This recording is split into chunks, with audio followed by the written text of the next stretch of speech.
Well, for the American farmer, death and taxes aren't the only guarantees in life. If their commodity income goes up, so does their input cost. Everything from feed, seed, and livestock to the equipment they farm with. And when it comes to the equipment, that is one area a producer cannot afford to cut corners. Tractors, combines, sprayers, hay balers. Let's be honest.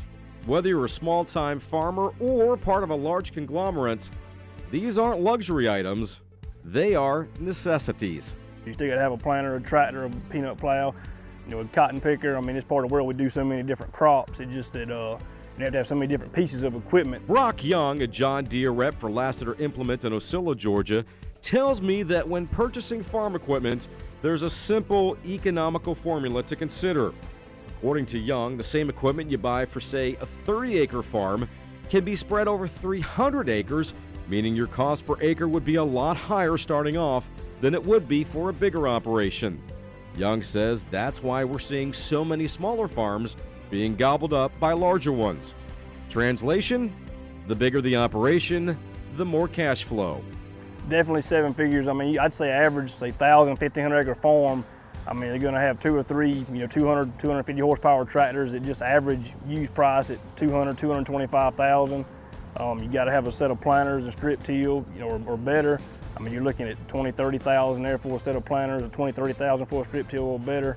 I mean, farming's got expensive here lately, but the yields, and there again, the farming's got expensive, but the yields we're making now compared to 15, 20 years ago, it's kind of all relative. I mean, our yields have bumped up with all this new technology going into the tractors and the planters and the sprayers. It help us achieve that higher yield to be able to afford those technology options that we're paying for in the tractors and the planters. And speaking of technology, with all the time constraints and obligations facing today's farmer, how does one possibly keep up with the latest trends and advancements in agriculture? When in doubt, call your local sales rep. The newest thing we got coming out right now is increased costs. We're in final Tier 4 engines this year coming out in 2014, having to use the diesel exhaust fluid in them. That's a change for the farmers. They're not used to having to use that, so that's an adjustment.